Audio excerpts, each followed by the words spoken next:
तो दोस्तों आज मैं एक्सप्लेन करने वाला हूँ हाल ही में ही रिलीज हुई एक काफी बढ़िया प्रॉपर हॉरर विच मूवी को, जिसका नाम है सेलम विच डॉल। मूवी काफी इंटरेस्टिंग है, इसमें काफी बढ़िया ट्विस्ट है एंड में, आपको देखने में काफी मजा आएगा। और मैंने हाल ही में ही एक्सप्लेन किया है ईयर 10 नाम की एक बेहतरीन सर्वाइवल हॉरर मूवी को। अगर आपने उसे नहीं देखा है जाकर देख लेना, उसका लिंक आपको नीचे कमेंट सेक्शन में टॉप पे मिलेगा। तो चलिए अब बिना किसी देरी के चलते हैं सीधा वीडियो की तरफ। तो कहानी की शुरुआत होती है जहां पर हम एक लड़के एडम को देखते हैं जो कि अपने अंकल पॉल को ढूंढ रहा था कि तभी हम देखते हैं कि उसके पास से एक साया होकर गुजरता है जिस पर वो इतना ध्यान नहीं देता। जिसके बाद उसके अंकल पॉल को वो कैबिन में ढूंढने जाता है, लेकिन कैबिन में उसके अंकल नहीं होते। तभी वहां पर उसे एक कपड़ा दिखाई देता है जिसको हटाने पर उसे एक डॉल मिलती है, यानी कि एक लकड़ी की गुड़िया। कि तभी कोई पीछे से आता है और उस पर हमला कर देता है। जिसके बाद सीन शिफ्ट होता है अगले दिन पर, जहाँ पर हम सैरा नाम की एक कॉलेज ड्रॉप आउट को देख पाते हैं जो कि अपने पिता पॉल से मिलने उनके घर पर आई हुई थी। और यहाँ पर सैरा की माँ अब जिंदा नहीं है और वो इसी जगह पर खत्म हुई थी। खैर आज सैरा के डैड पॉल का बर्थडे था, जहां पर उसका पूरा परिवार आज रीयूनाइट होने वाला था। अब सैरा अपने पिता से काफी समय बाद मिलने वाली थी और यहाँ पर हमको ये पता चलता है कि सैरा को हमेशा अपनी लेट मॉम के सपने आया करते और वो आज भी उसकी माँ को मिस करती है। और ये जो सपने हुआ करते थे ना, वो बिल्कुल हकीकत जैसे थे, यानी कि ये सपने जैसे नहीं लगते थे उसको। अब सैरा अपने घर से बाहर होती है कि तभी वहां पर उसे उसके कजन्स जेमी और कीरन मिलते हैं और वो उसे बुलाने के लिए आए थे।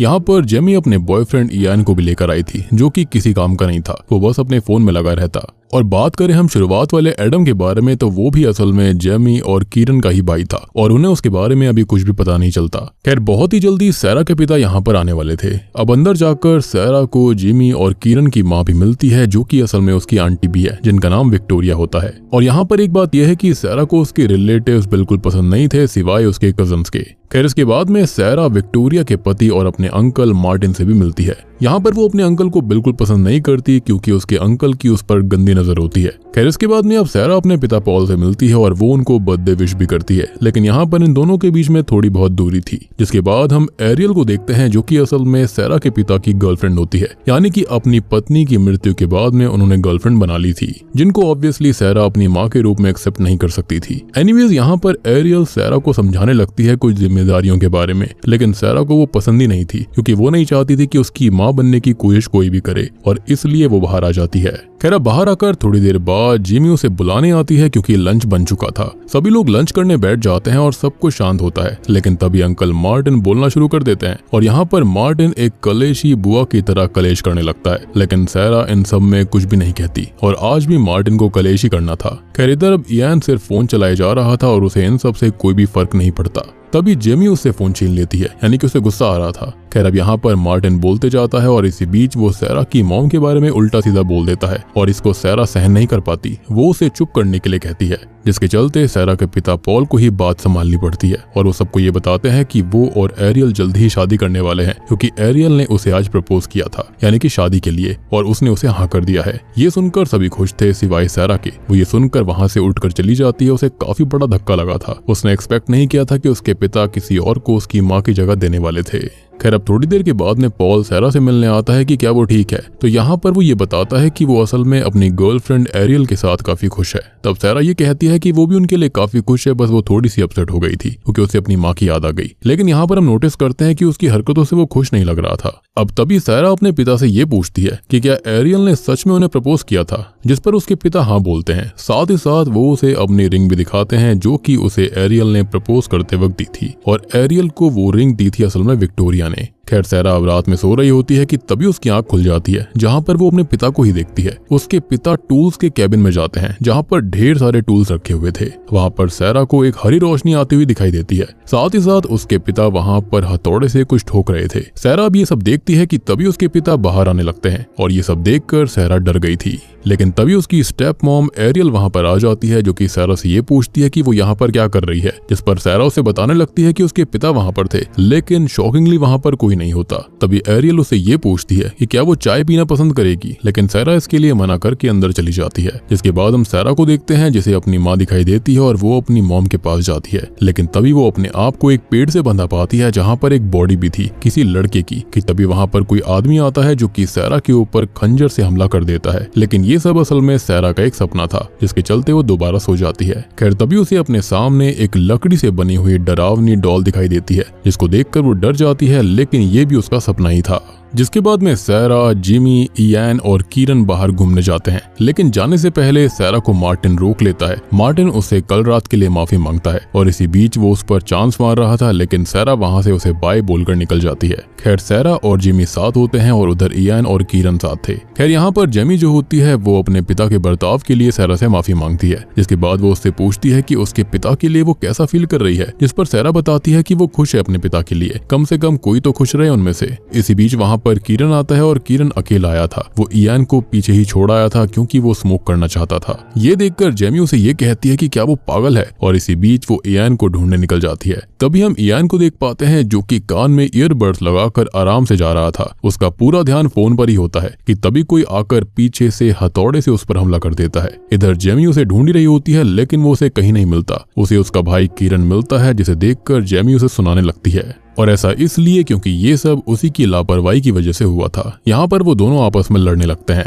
एनीवेज तभी हम सैरा को नोटिस करते हैं जिसे कुछ अजीब सी चीजें दिख रही थी और उसे उसके पिता दिखाई देते हैं जिनके हाथों में हैमर था। वहीं पर एक फांसी का फंदा था और उसके साथ साथ उसे दिखाई देता है कि उसकी माँ भी वहां पर डांस कर रही थी। अब ये सब देखकर वो आगे भागने लगती है और आगे जाकर उसे इयान की लाश दिखाई देती है, जिसको देखकर वो चिल्लाती है। उसकी आवाज सुनकर जेमी और कीरन वहां पर आकर उसे संभालते हैं और वो उन्हें ये बताती है कि यहाँ पर इयान है लेकिन वहाँ कोई नहीं था। जिसके बाद उसे घर लेकर आया जाता है जहाँ पर वो इस बात की रट लगाई बैठी थी कि उसने इयान की लाश को देखा। लेकिन तभी एरियल इस बात पर यह कहती है कि इयान से उनकी ऑलरेडी बात हो चुकी है और वो बस अपने टाउन गया था किसी काम के चलते, जो कि काफी अर्जेंट होता है। लेकिन ऐसा कैसे हो सकता था, वो अचानक से कैसे चला गया, और हमने खुद इयान को देखा था जिसे पीछे से किसी ने मारा था। लेकिन अब ऑब्वियस सी बात है कि सैरा की बात पर कौन ही यकीन करता, आई मीन सपनों पर या फिर विजन्स के ऊपर कौन ही यकीन करने वाला था, जबकि एरियल की उससे ऑलरेडी बात हो चुकी है और यहाँ पर बात नहीं भी हुई होगी तो एरियल को कोई झूठा नहीं बोल सकता। तभी सैरा सबको बताने की कोशिश करती है कि उसने इयान को ही देखा था जो कि खून में लथपथ था, उसे हेल्प चाहिए थी और वो सब कुछ बिल्कुल रियल था। लेकिन तभी एरियल उसे उसका वॉइस मैसेज सुनवाती है, लेकिन उसके बावजूद भी सैरा अपनी बातों पर अड़ी रहती है। लेकिन वो सब लोग उसे ही गलत साबित कर देते हैं और ये सुनकर सैरा को गुस्सा आ जाता है। वो उनसे कहती है कि वो यहाँ से चली जाएगी, वैसे भी उसकी किसी को कोई वैल्यू ही नहीं है, और इतना कहकर वो वहाँ से चली जाती है ताकि वो अपना बैग पैक करके होटल रूम में रहेगी। लेकिन तभी उसके पिता वहाँ पर आकर उसे रोकते हैं कि वो यहाँ से ना जाए। वो उसे इन सब बारे में समझाते हैं कि वो एरियल से काफी प्यार करता है और वो उसके ऊपर शक नहीं कर सकता और ऐसे में ये सब करना ठीक नहीं है, और वो उससे बहुत प्यार करता है और वो अपनी बेटी से भी काफी प्यार करता है। उसकी बातें सुनकर सैरा रुक जाती है, जिसके बाद वो दोनों बैठकर बातें करने लगते हैं जिसमें दोनों पुराने दिनों की बातें याद कर रहे थे। यहाँ पर पॉल सैरा को ये कहता है कि वो लोग कल फिशिंग करने जाएंगे, वो भी लेक साइड पर। लेकिन सैरा कहती है कि उसे तो फिशिंग पसंद ही नहीं है, और तब उसके पिता कहते हैं कि सैरा को तो वो पसंद है ना। जिसके बाद सैरा को अपने पिता की बातें कुछ अजीब सी लगती हैं और इसलिए वो वहां से उठ जाती है, यानी कि उसके पिता काफी बदले बदले से लग रहे थे। खैर अब वो टेलीफोन से इयान को कॉल करने लगती है, लेकिन टेलीफोन पर वहीं पर इयान का वॉइस मैसेज उसको मिलता है, यानी कि वो जो एरियल ने मैसेज सुनाया था वो टेलीफोन में पहले से ही रिकॉर्डेड था। और अब यहाँ पर उसका शक और ज्यादा बढ़ जाता है, यानी कि यहाँ पर कुछ तो गड़बड़ थी। अब वो इयान को कॉल करते हुए ऊपर जाती है, लेकिन उसका कॉल नहीं लगता। तभी वो वहां पर ऊपर वाले रूम में लाल रोशनी को आते हुए देखती है और उसके अंदर चेक करने लगती है, लेकिन तभी उसके पीछे से एरियल आ जाती है। अब एरियल उसे अंदर ना जाने के लिए कहती है और ये बताती है कि अगर वो उसकी जगह पर होती तो अंदर नहीं जाती, क्योंकि अंदर अंधेरा है। यहाँ पर सैरा एरियल से कहती है कि उसे पता है कि क्या चल रहा है और उसने ही इयान के साथ कुछ गलत किया है और वो ये बात साबित कर रहेगी। अब इतना कहकर वो नीचे चली जाती है और जेमी को सब कुछ बताती है कि उसे नहीं लगता कि इयान ने उसे जाने से पहले कॉल नहीं किया, कुछ भी नहीं बताया। इनफैक्ट उसका अभी तक उसके पास कोई भी कॉल नहीं आया था और यहाँ पर उन्होंने अभी तक एडम को भी नहीं देखा है, तो क्या उन्हें नहीं लगता कि यहाँ पर कुछ तो गड़बड़ है। यहाँ पर सैरा पुलिस को कॉल करने के लिए भी जाती है। वो ऊपर जाती है रूम में पुलिस को कॉल करने के लिए, लेकिन वहाँ पर मार्टिन आ जाता है, जिससे सैरा का फोन जमीन पर गिर गया था। अब यहाँ पर वो सैरा को हैरस करने लगता है और उसके इरादे बिल्कुल ठीक नहीं थे। वो उससे जबरदस्ती करने लगता है, लेकिन सैरा उससे अपना पीछा छुड़वाने लगती है। तभी कीरन उस शेड में हरी रोशनी को जलता हुआ देखता है और उसके अंदर जाता है और ऐसी ही सेम हरी रोशनी यहाँ पर सैरा ने भी देखी थी, जहाँ पर उसे इयान की डेड बॉडी मिलती है। जी हाँ, और वो चिल्लाने लगता है। तभी दूसरी तरफ सैरा मार्टिन से दूर जाने लगती है और इसी बीच मार्टिन का पैर सैरा के फोन पर पड़ जाता है और वो फिसल कर गिर गया था। लेकिन होता यह है कि मार्टिन फिसलने की वजह से वहीं मारा जाता है और सभी लोग वहाँ पर आ जाते हैं और सारा का सारा इल्जाम सैरा पर लग गया था। सबको यही लग रहा था कि इयान को भी उसने ही मारा होगा। खैर तभी वहाँ पर किरण भी आता है, लेकिन अपने पिता को देखने के बाद वो उन्हें कुछ नहीं बता पाता। इस बीच सैरा के पीछे वो वुडन डॉल आती है, यानी कि वही लकड़ी की डॉल, जो कि उसे खींचकर दूसरे रूम में ले जाती है। और ये सब देखकर किरण भागने लगता है और उसके पीछे जेमी, एरियल और पॉल भी भागते हैं। और यहाँ पर विक्टोरिया भी उसे देखने जाती है, लेकिन सैरा जिंदा होती है। तभी विक्टोरिया को वो वुडन डॉल पकड़ लेती है और उसकी गर्दन तोड़कर उसे मार डालती है, जिसके बाद सैरा वहां से भागने लगती है। दूसरी तरफ जेमी किरण को रोकती है कि उन्हें सैरा को बचाना होगा, लेकिन किरण नहीं रुकता। लेकिन तभी वो वुडन डॉल उन दोनों को भी पकड़ लेती है। जेमी की जब आंख खुलती है तब वो अपने आप को पेड़ से बंधा पाती है और किरण ठीक उसके सामने फांसी के फंदे से बंधा हुआ था। खैर तभी वो लकड़ी की डॉल वहां पर आती है और जेमी के सामने ही उसे लटका देती है। इधर सैरा वहां से जा ही रही थी कि तभी एरियल उसके सामने आती है और सैरा को एरियल पे शक था, लेकिन एरियल उसे अपने साथ यहाँ से निकलने को कहती है। लेकिन तभी उसे पीछे से विक्टोरिया स्टैब करके मार डालती है। और दोस्तों, अब यहाँ पर खुलते हैं इस मूवी के असली पत्ते। यहाँ पर ये रिवील होता है कि असल में विक्टोरिया ही इन सबके पीछे थी। और इतना ही नहीं, साथ ही साथ उसके पिता पॉल भी इसमें शामिल थे। जी हाँ, यानी कि सैरा के पिता। यहाँ पर विक्टोरिया कहती है कि उसे सालों से इसी पल का इंतजार था। तो जो विक्टोरिया थी वो असल में एक विच होती है। जी हाँ, जिसके बाद विक्टोरिया पॉल को ऑर्डर देती है अपनी बेटी को उठाकर लाने के लिए और पॉल ऐसा ही करने लगता है, जो कि बहुत ही वियर्ड बात थी। अब वो उसे एक जगह पर लाते हैं जहां पर वो डॉल सैरा को पकड़ लेती है। यहाँ विक्टोरिया शॉकिंगली अपनी बेटी जेमी को ही मार डालती है। जी हाँ, वो असल में एक रिचुअल कर रही थी, लेकिन वो ये सब कर क्यों रही थी? दरअसल ये जो विच विक्टोरिया है वो अपने पिछले कई सालों पुरानी बात का बदला ले रही है, जहाँ पर सैरा के परिवार ने उसके बच्चों को मार दिया था। लेकिन ये सब उनके पिछले जन्म में हुआ था। लेकिन यहाँ पर जो विच थी वो कई सौ सालों से जिंदा थी और वो इसी पल का इंतजार करती रही। फिर एक दिन उसने अपने कातिल के भाई यानी कि मार्टिन से शादी की और ये रिचुअल वो इसलिए कर रही थी ताकि इनकी बलि देने के बाद उसके बच्चे उसे वापस मिल जाएं। यहाँ पर वो अपनी बेटी को अपना नहीं समझती थी, वो बस अपने पहले वाले बच्चों को ही चाहती थी। खैर इसी बीच होता यह है कि सैरा वहां से बचकर निकल जाती है और छिप जाती है। तब पॉल उसे ढूंढने निकलता है और पॉल उसे पकड़ लेता है, लेकिन पॉल के हाथों की अंगूठी ही थी जो कि पॉल को वश में करके रखी हुई थी। सैरा अब किसी तरह से उस अंगूठी को निकाल देती है।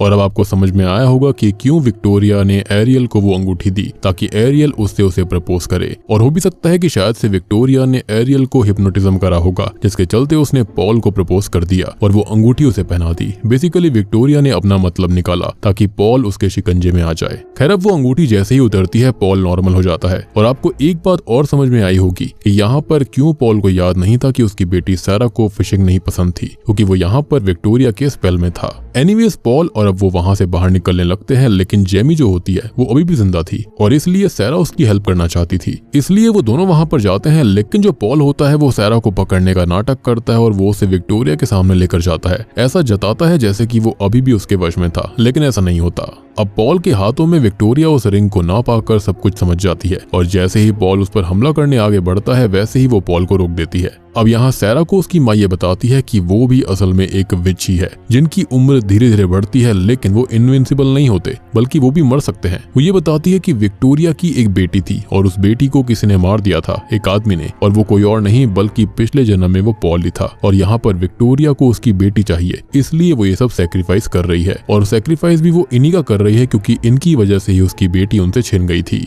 अब अचानक से सैरा होश में आ जाती है और उसे वो लकड़ी की डॉल पकड़ी हुई थी कि तभी सैरा के पिता उसे पीछे से स्टैब कर देते हैं, जिससे कि वो गिर जाता है। यानी कि यहाँ पर वो डॉल जो थी वो गिर गई थी और उससे विक्टोरिया भी कमजोर हो जाती है क्योंकि वो उससे जुड़ी हुई थी। अब इधर एक और वुडन डॉल होती है जो कि उन पर हमला कर रही होती है, लेकिन जेमी उठकर उस पर हमला कर देती है, जिसके बाद वो तीनों ही मिलकर वहां से निकलते हैं। और हम जानते हैं कि एडम के साथ भी क्या हुआ होगा, उसको भी मार दिया गया। और यहाँ पर अब सुबह होती है जहाँ पर जेमी की हालत खराब थी, लेकिन उसे हॉस्पिटल पहुंचाकर वो उसका इलाज करवाएंगे। पॉल अपनी बेटी को इन सब के लिए थैंक यू भी कहता है। और अब आपको समझ में आया होगा कि यहाँ पर स्टार्टिंग में क्या हुआ था। पॉल जो था वो शुरुआत से ही विक्टोरिया के उसमें था, यानी कि झांसे में, और उसका रीजन कुछ और नहीं बल्कि वो रिंग थी, जिसके चलते शायद से इस वुडन डॉल ने, विक्टोरिया ने और पॉल ने मिलकर इनडायरेक्टली शायद से यहाँ पर एडम को भी मार डाला। लेकिन रिचुअल के लिए शायद से और लोगों की जरूरत थी, लेकिन वो पूरा नहीं हो पाया था। एंड आई बिलीव कि यहाँ पर विक्टोरिया फिर से आएगी, अगले हर जन्म में इनको मारने के लिए जरूर आती रहेगी। लेकिन हम यहाँ पर ये जान चुके हैं कि सैरा के भी रगों में विच वाला ही खून दौड़ रहा था, जिसके चलते अब वो अपने परिवार को बचाएगी। और बूम, इसी के साथ में ये मूवी यहीं पर खत्म हो जाती है। तो दोस्तों, ये थी सेलम विच डॉल फिल्म की कहानी। उम्मीद करता हूँ कि आपको पसंद आई होगी। यहाँ पर विक्टोरिया नाम की एक विच हुआ करती थी, जिसके बच्चों को पॉल और उसके परिवार ने मार दिया था, और इस चीज का बदला वो अगले जन्म तक लोगों से ले रही थी, यानी कि पॉल के पुनर्जन्म से भी। अब ऑब्वियसली पॉल को ये सब चीजें याद नहीं थी, और वो इन सबको मारकर यानी कि उसके परिवार को खत्म कर कर एक रिचुअल कर रही थी, जिसके चलते वो अपने ओरिजिनल बच्चों को वापस ला पाए। यानी कि यहाँ पर उसने अपने जो खुद के फिलहाल के बच्चे थे, जो मार्टिन के साथ उसके बच्चे पैदा हुए थे, उसने उन तक को भी खत्म करने की कोशिश करी।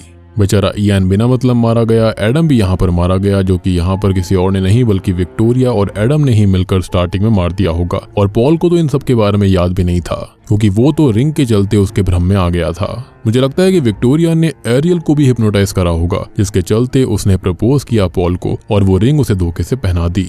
अब यहाँ पर एक बहुत ही बड़ी बात रिवील होती है कि जो सैरा है उसकी माँ भी एक विच ही हुआ करती थी, तो आई बिलीव कि उसके अंदर भी कहीं ना कहीं विच वाला ही खून दौड़ रहा था, तभी तो उसको मारना यहाँ पर आसान नहीं था। और अब आपको ये भी समझ में आया होगा कि क्यों उसको वो विजन्स वगैरह आया करते थे। तो दोस्तों, उम्मीद करता हूँ कि आपको ये फिल्म पसंद आई होगी। पसंद आई है तो वीडियो को लाइक कर देना, चैनल के ऊपर नए हैं तो सब्सक्राइब कर लीजिए। अगर आपको कोई डाउट है तो आप कमेंट सेक्शन में पूछ सकते हैं। और मैंने हाल ही में एक्सप्लेन किया है ईयर 10 फिल्म को, जो कि एक सर्वाइवल थ्रिलर हॉरर मूवी है। अगर आपने उसे नहीं देखा है, जाकर देख लेना, उसका लिंक आपको नीचे कॉमेंट सेक्शन में मिल जाएगा। तो मैं आप सबको मिलता हूँ अगली वीडियो के साथ में।